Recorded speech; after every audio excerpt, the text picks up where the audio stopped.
Subscribe now and press the bell icon. Never miss an update.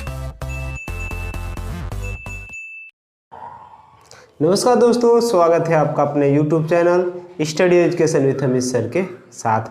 आज के इस video में हम अंबिका सर जी के साथ बायोलॉजी का कुछ बातें या बायोलॉजी का कुछ चैप्टर डिस्कस करेंगे। इसमें डिस्कस करेंगे अंबिका सर जी, इसके बारे में अंबिका सर आगे हम आप लोगों को बताएंगे। हेलो दोस्तों, आज हम लोग पढ़ेंगे क्लास 10th की बायोलॉजी।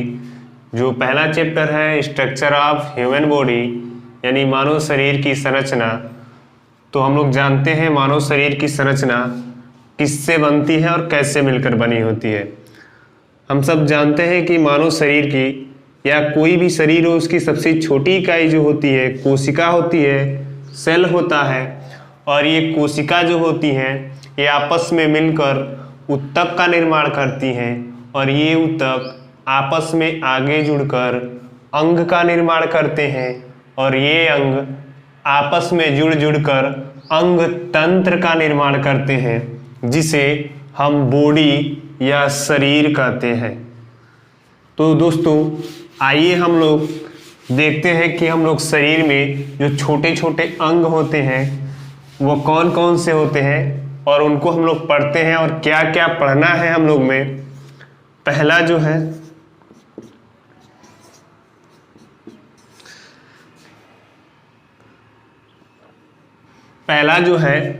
अंग है, हाथ पैर वगैरह कुछ भी ले सकते हैं। इसमें हम लोग को जो पढ़ना है वह श्वसन है, दूसरा पोषण है, तीसरा पाचन है, चौथा जो है जनन है। अन्य सारे भी हैं, लेकिन पहले हम लोग ये सब पढ़ेंगे आज कि श्वसन किसे कहते हैं, पोषण किसे कहते हैं, पाचन किसे कहते हैं, जनन कैसे होता है। तो इसमें हम लोग पहला पढ़ते हैं श्वसन, रेस्पायरेशन।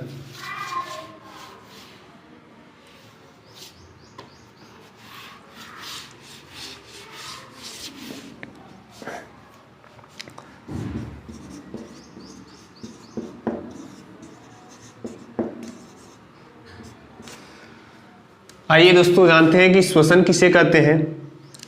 हर जीवधारी जीवित रहने के लिए उसे श्वास या सांस लेना आवश्यक होता है या जरूरी होता है, और वह जो सांस होता है जीने के लिए नहीं बल्कि ऊर्जा के लिए लेता है। तो चलिए हम लोग जानते हैं कि श्वसन किसे कहते हैं। जीवों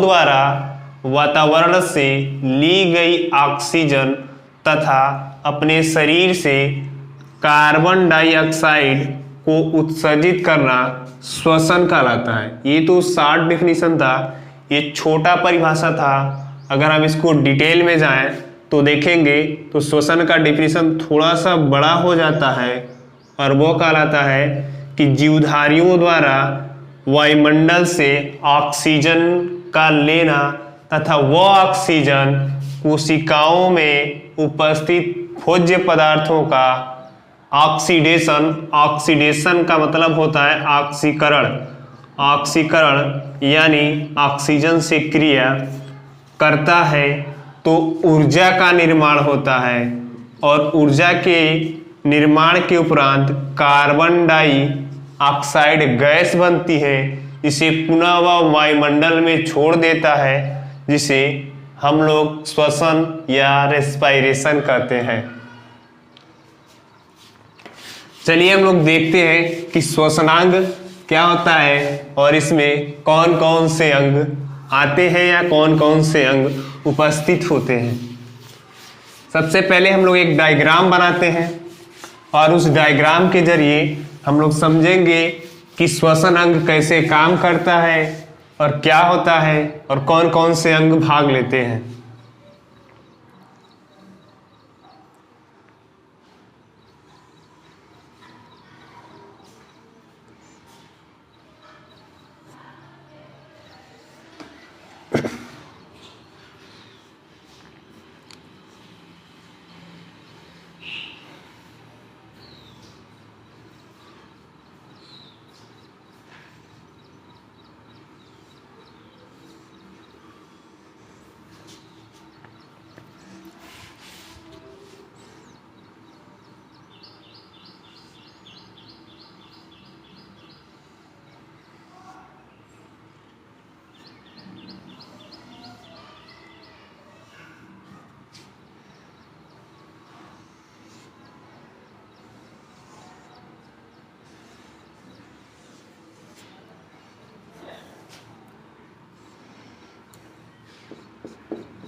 नोस्ट्रिल, माउथ,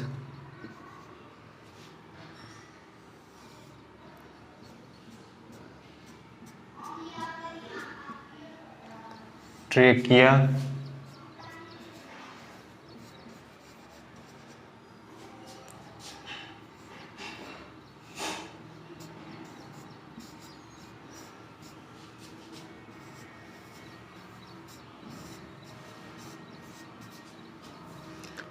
ट्रेकियोल्स,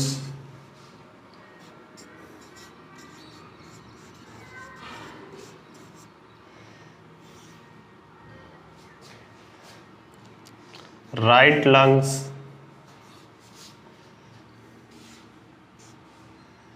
लेफ्ट लंग्स,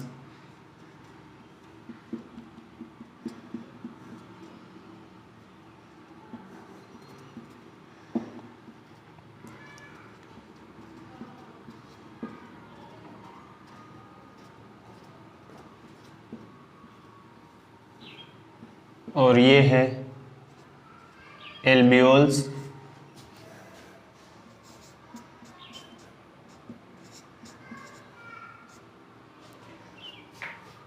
श्वासिकाएं,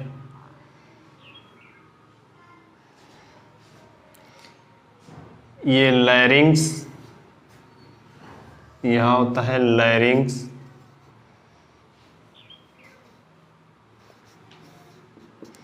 और ये होता है फैरिंग।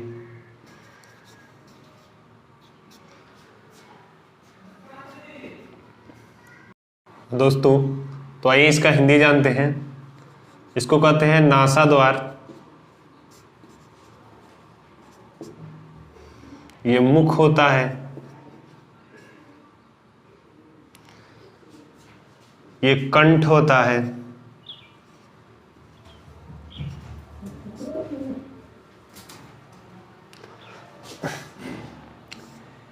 ये ट्रेकिया है, इसका हिंदी ट्रेकिया ही लिखा जाता है। ये गले की हड्डी होती है।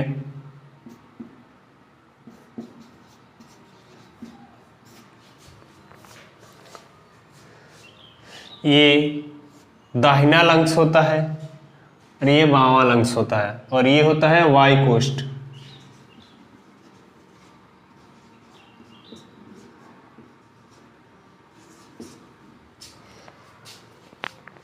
दोस्तों, वायुमंडल से मानव या ह्यूमन O2 लेता है, ऑक्सीजन एब्जॉर्ब करता है, अवशोषित करता है, जो नोस्ट्रिल या नासा द्वार के माध्यम से इनके माउथ, यहाँ पे एक कैविटी होती है जो श्वसन के उपरांत खुल जाती है, और जब भोजन किया जाता है उस समय बंद हो जाती है, जिससे कि कोई भी भोजन वगैरह कण हो यह नोस्ट्रिल तक या नासा द्वार तक ऊपर न चढ़ पाए।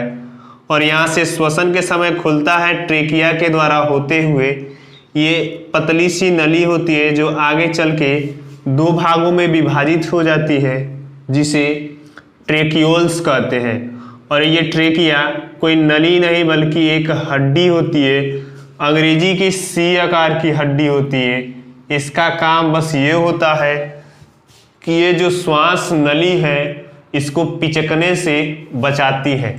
इसका बस यही काम है। यही आगे आकर दो शाखाओं में बट जाती है, जिसे हम लोग ट्रेकियोल्स कहते हैं। ये ट्रेकियोल्स आगे चलकर पौधों के जड़ों जैसे लंग्स के ऊपर फैले होते हैं, और ये आगे जाकर महीन महीन धागों से भी महीन संरचना बना लेते हैं और जाकर ब्लड से जुड़ जाते हैं, जिससे ये ऑक्सीजन इन्हीं के माध्यम से आते हुए ये ब्लड से पहले यहाँ वायुकोष्ठ होता है उसमें जाते हैं, और उसके बाद से यही वायुकोष्ठ में यहाँ इनका एक्सचेंज होता है, जिसको विनिमय कहा जाता है। विनिमय मतलब ये होता है कि यहाँ से ऑक्सीजन जो होता है ब्लड में चला जाता है, और ये ब्लड में जो कार्बन डाइऑक्साइड होता है वह जो होता है यहाँ से वापस पुनः आ जाता है, और इसी मार्ग द्वारा पुनः यह कार्बन डाइऑक्साइड जो है बाहर निकाल दिया जाता है, तो ये जो होते हैं श्वसनांग होते हैं। इसमें मुख्य श्वसनांग जो होता है लंग्स होता है, और इसके नीचे जो होता है डायाफ्राम होता है।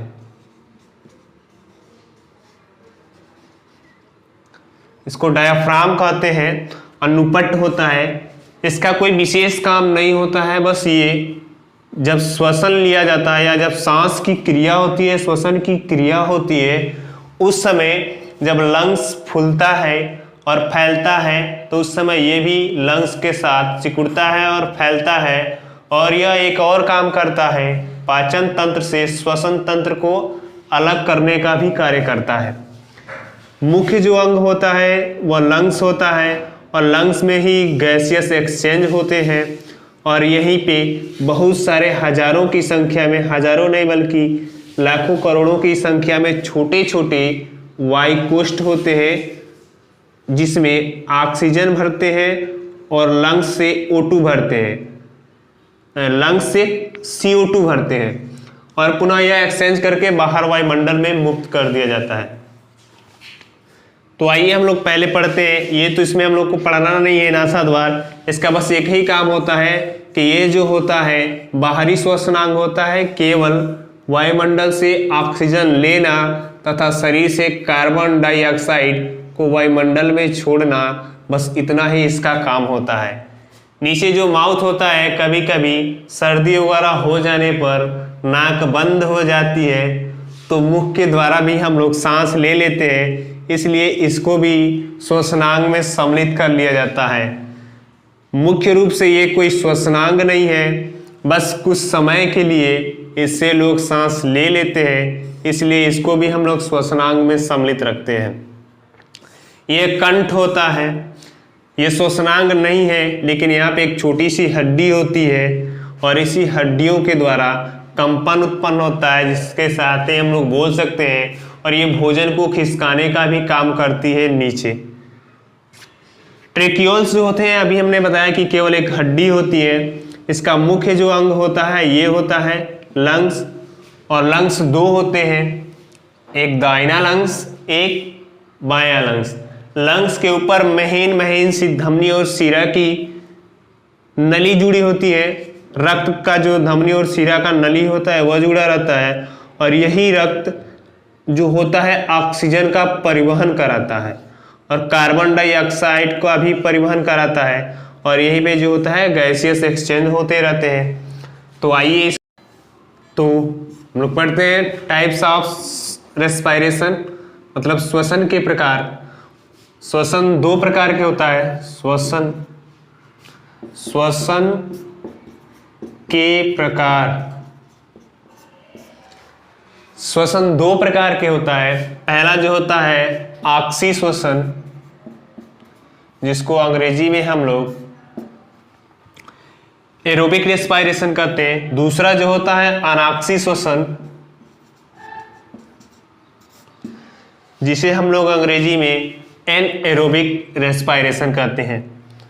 ये क्लास हाई स्कूल में नहीं दिया है, फिर भी उसमें चर्चा कर लिया जा रहा है क्योंकि आगे पढ़ना है, इसलिए बहुत आसान है ऑक्सी श्वसन और अनाक्सी श्वसन। इसमें केवल ऑक्सीजन की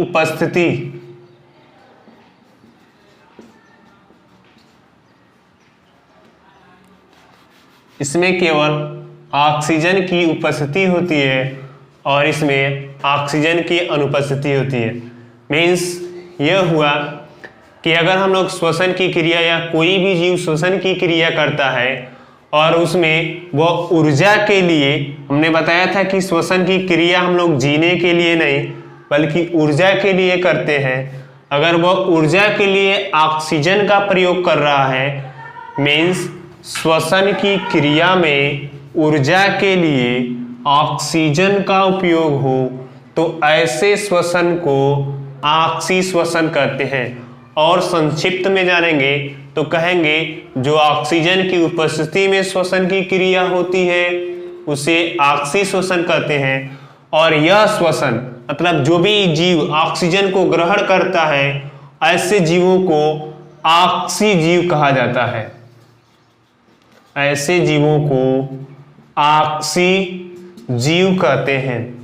बिल्कुल इसी के विपरीत इसका नीचे है एन का मतलब हो गया अनुपस्थिति। मतलब अगर कोई जीव ऑक्सीजन के बजाय कोई अन्य गैस को लेकर उससे ऊर्जा बनाता हो तो ऐसे श्वसन को हम लोग अनाक्सी श्वसन, मीन्स यह हो गया कि कुछ ऐसे जीव होते हैं जो श्वसन की क्रिया में ऑक्सीजन को नहीं बल्कि ऑक्सीजन के जगह पे नाइट्रोजन, सल्फर, फास्फोरस जैसे गैसों का लेकर श्वसन क्रिया कर लेते हैं और इससे वह अपना ऊर्जा बना लेते हैं। तो ऐसे जीव को अनाक्सी जीव और ऐसे श्वसन को अनाक्सी श्वसन कहते हैं।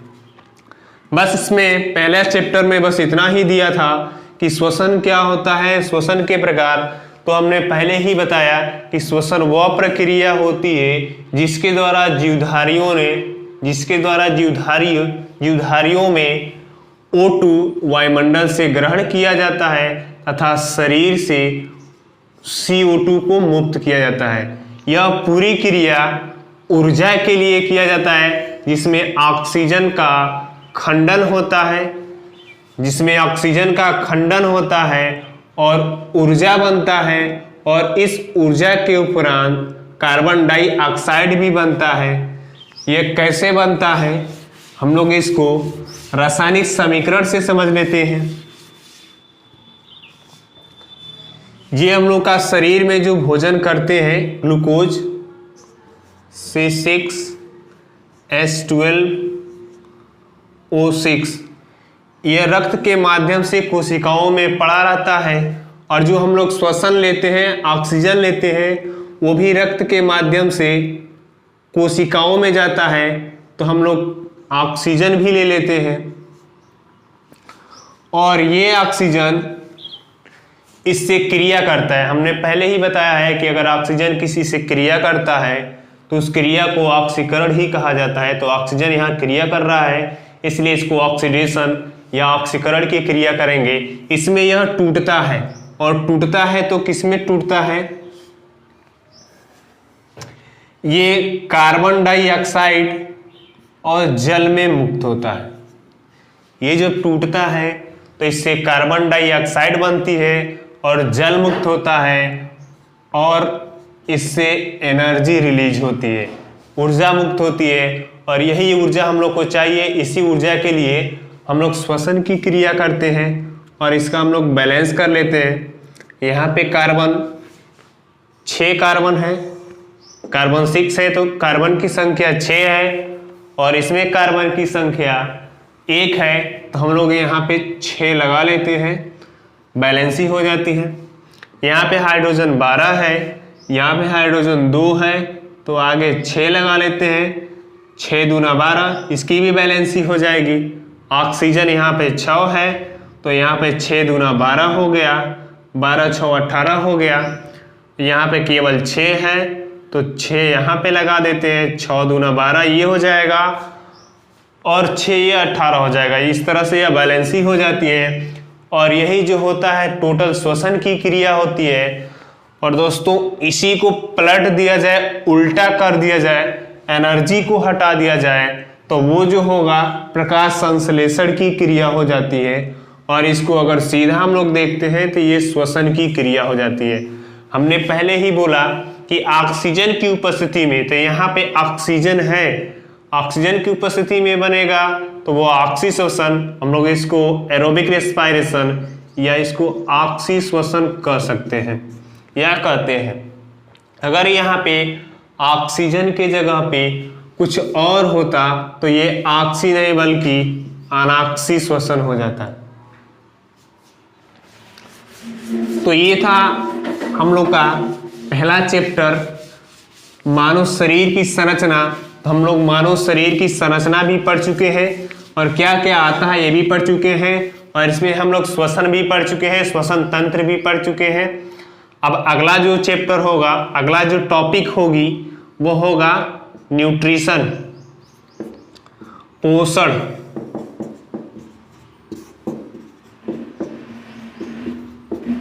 जो हम लोग अगले टर्न पर।